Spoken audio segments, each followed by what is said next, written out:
Hello everyone, welcome to Cellopedia. This is Maxim. Today we will continue working on Piatti Cello Method. We will learn how to play E major scale, 2 octaves and arpeggio, and then we will learn 2 etudes written in E major. First, melodic, beautiful etude by Sebastian Lee, and second, more technical, more challenging etude by F.A.Kummer. You can find E major scale and arpeggio on page 51, and etudes number 21 and 22 are on page 52. You can download a free copy of this method if you follow a link in the description, or if you would like to get a copy with extra fingerings and get a video of the second voice to play those etudes with me, please consider becoming a Patreon supporter of Cellopedia, and you will find the link to become a member in the description. E major scale. You have to play the first note in the second position. Make sure that you prepare your left hand and find E.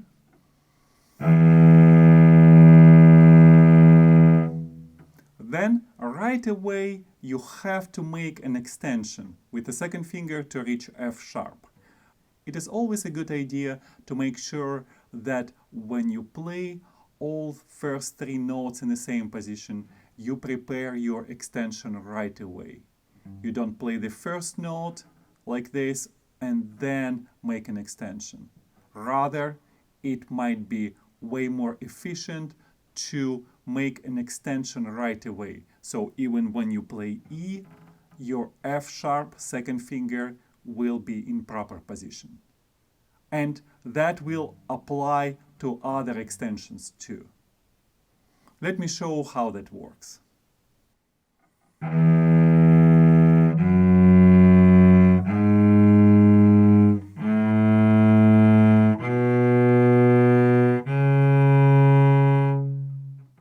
Did you see, when I made a shift to the first position, I kept my fingers extended? That helped me to make fewer movements. And when you think about playing the scale in a faster tempo, then you will see the benefits of this technique.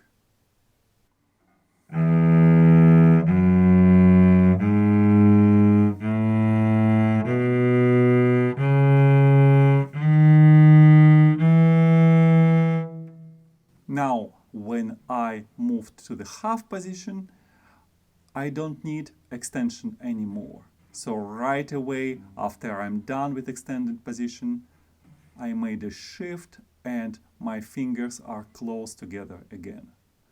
And the rest of the scale, in upper positions, you will not have to keep your fingers extended.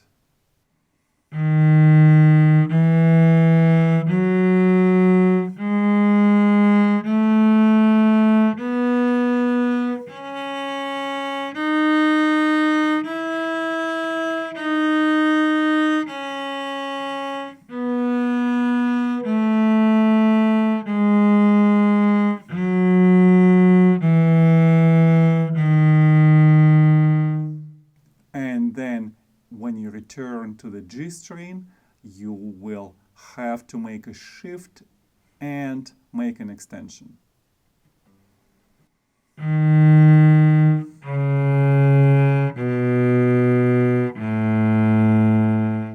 And the same will happen when you go back to the C string.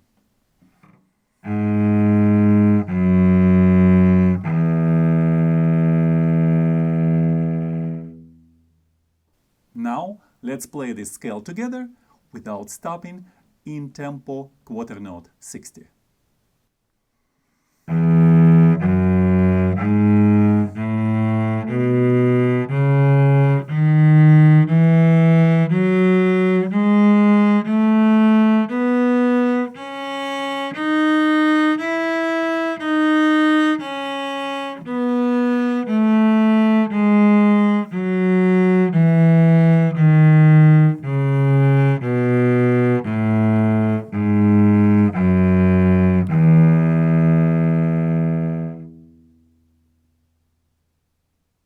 It might be a good idea to work on shifts separately.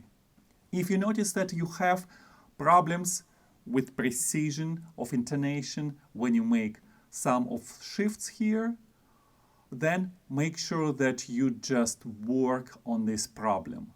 You will only have to play one or two notes before the shift and then the shift itself. That will save your time and will allow you to repeat it 10, 15 or more times. And then after that, you will be way more confident finding the proper position of your left hand. To play the arpeggio, you will have to start in the half position with the E fourth finger and then make a shift to the third position, G sharp. This shift you might need just to play separately. So you have to play E right before that and make a shift to G sharp.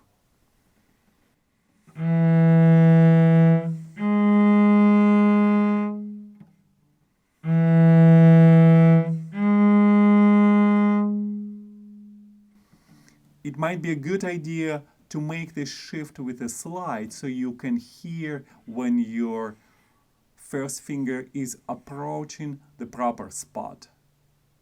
And after that you feel more confident, get more relaxed, you can get rid of this slide.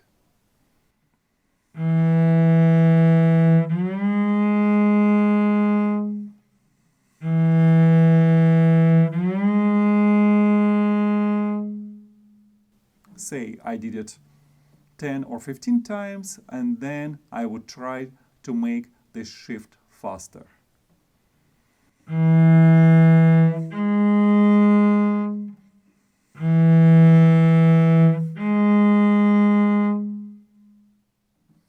Every time you are changing the bow between two notes in different positions, you get an advantage. You can hide this shift by making it exactly when you make a bow change. When you make a bow change, string stops vibrating for a brief moment, and that should be right enough for you to make a shift, and this shift will be hidden. We will not hear this slide.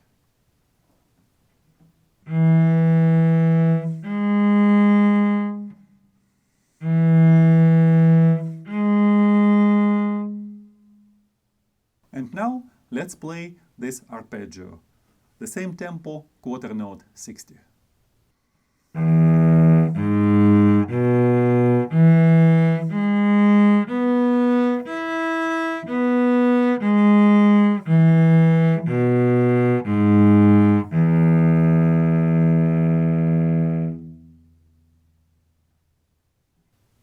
The etude number 21 by Sebastian Lee. First I will play it for you in a slower tempo, quarter note 60, and then after that I will talk about few challenges you might encounter working on this music.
written in keys with several sharps or flats usually requires a lot of extensions and shifts.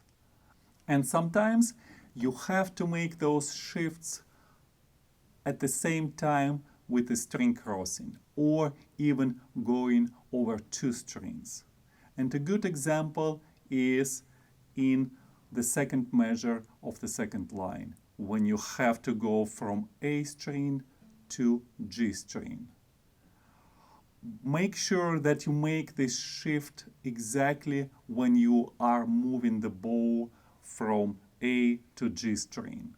And also when you do that, you have to turn the bow at least slightly to accommodate different angle, which will require you to play on the G string.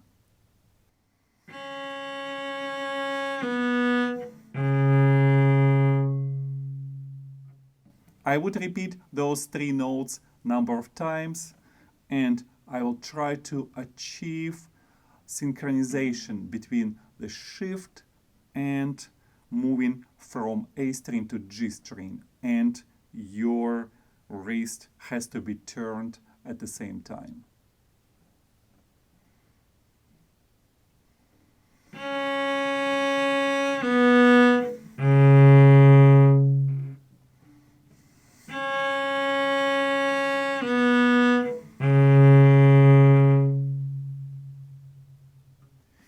Another issue to overcome here is bow distribution. At the end of the second line, you have two measures and you'll have to use just the same bow, down bow. That means that you will have to save the bow when you play first few notes. You will need to use slower bow speed compared to the bow speed you used for every measure before that.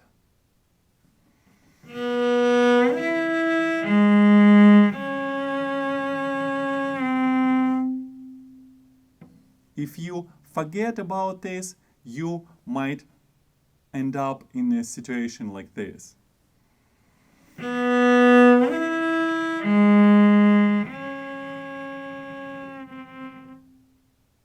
Where you have barely any bow to use and your sound will be way weaker and sound quality will suffer too. In this measure, I'm making an extension. You can try to reach C sharp, but if it's too far for you, of course, you can easily make a shift. Both options are good. It just depends on your technique and your playing habits. As I mentioned before, to work on difficult shifts, you might want to drill those shifts, and you can use glissando. When you hear the slide, it will allow you to have better control on the precision of the shift. And once you get used to that, once your left hand is more relaxed, once you are more confident, then it should be fairly easy for you to get rid of those slides. For example, in the third measure of this etude, you can work on the shift to the third position this way.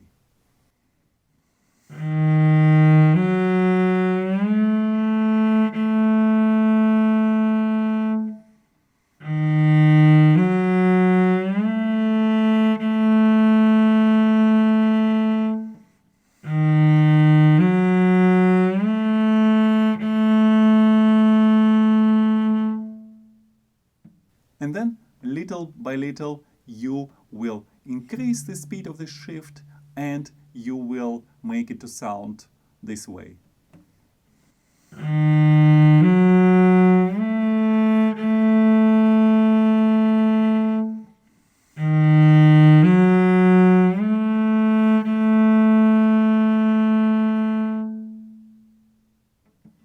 Since there is no stop in the bow movement, you will still make a little bit of slide. And I don't think your goal has to be to get rid of those slides altogether. Those slides are so natural. When we play melodies like this, we imitate human voice, and it will make our playing more expressive. By the way, Sebastian Lee even writes the word espressivo at the beginning of this etude. And that means that we have to add extra expression. How we do it? We use vibrato. We make little tasteful slides here and there to imitate human voice. And we also add extra dynamics. There is not much written here in the score. That doesn't mean that every note which has no dynamics, no crescendo, no diminuendo, has to be done on the same dynamic level. This way it will sound very flat, boring. But like we speak, we sometimes raise our voice, sometimes we say a few words more quietly. The same will happen in music.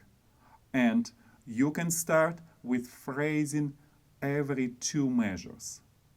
You can think about making little crescendo towards the second measure and then diminuendo after that. And the next 2 measures the same way, another wave. Think about inhaling and exhaling. Think about calm waves in the ocean, or just gentle blow of the wind in a beautiful field in the countryside. Now I will play this etude in somewhat faster tempo, quarter note 104, and I will use vibrato. I will add crescendos and diminuendos to phrase this music, and sometimes I will use a little bit of slide when I will be making shifts. So all of that hopefully will make it to sound more expressive, and this etude, which is supposed to be an exercise, will become the music enjoyable to listen.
The etude number 22 by F.A.Kummer.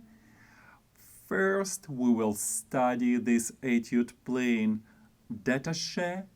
That means we will keep the bow on the string and we will use fairly slow tempo, the 8th note 104. And after that, we'll try different bow stroke. But at first, let's learn it detache.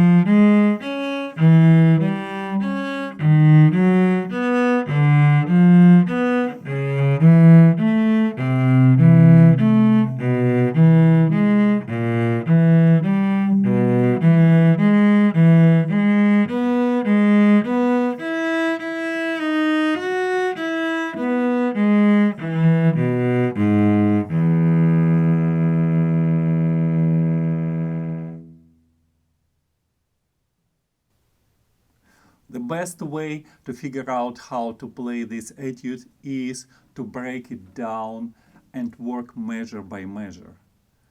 And every measure has a shift to work on, and just make sure that you don't rush yourself, that you move from measure to measure only when you know that you can play every shift well. To start this etude, you will need to find E with the first finger, which will make it a second position, and while you are preparing to play the first note, you should think one note ahead and make sure that you have an extension ready. And remember, I talked about this when we worked on the scale. The same applies here. If you have several notes in a position which will require an extension, it's much better to play using this extension starting from the first note in a new position. So you will not end up in a situation playing one note and then making an extension. It will be way more efficient to have fingers extended, and then you will just have to use them without changing their position. We will have some of less frequently used notes in this etude. Like in the second line, you will get A sharp, which you might think about as B flat, at least to make it easier to imagine where the position of your finger is. And if after you play it several times,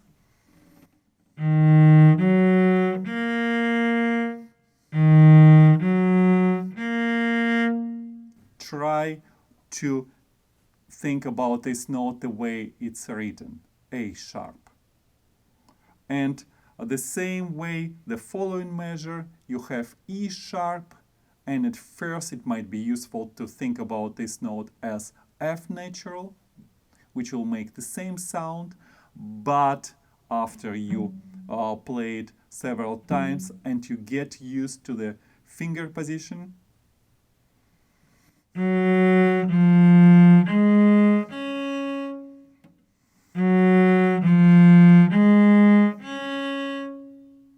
then try to think about this note the way it's printed, E sharp. It will make your sight reading more efficient, and if you keep playing music, and especially if you play it in a group, you might start thinking about harmonies, the relation between different voices, and using those more exotic notes will make more sense for you. You might want to work on those even more difficult measures in extremely slow tempo. Let me give you an example. I will start from the second measure of the second line.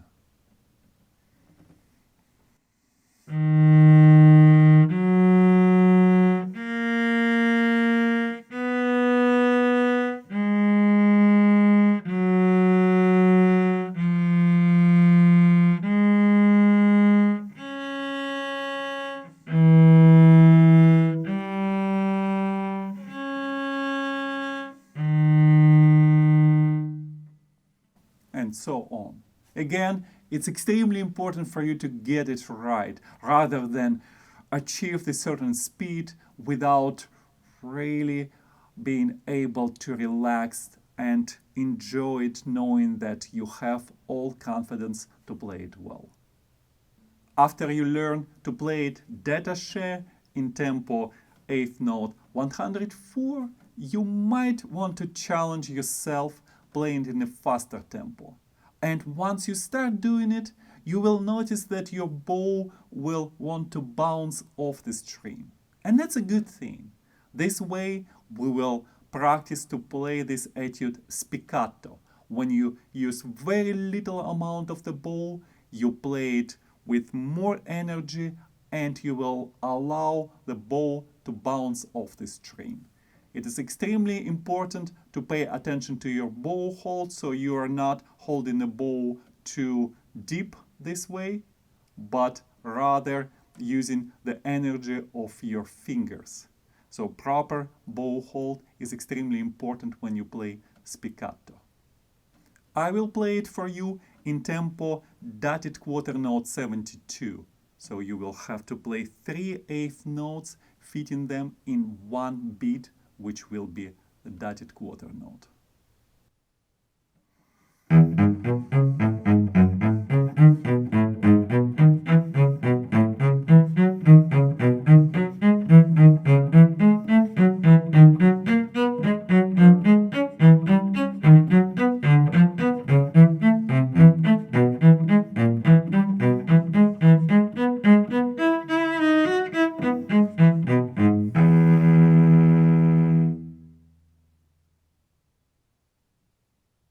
I hope you liked working on those etudes, and in case you would like to play together with me when I play the second teacher's part and then you play the top part we just worked on, I hope you will consider to become Cellopedia's Patreon supporter, and you'll get tons of printed sheet music with extra fingerings and recordings of the second teacher's part to work with.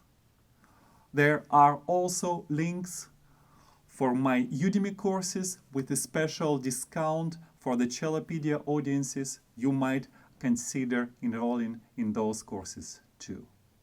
And of course, I will keep posting those free videos so you can choose how much you want to study.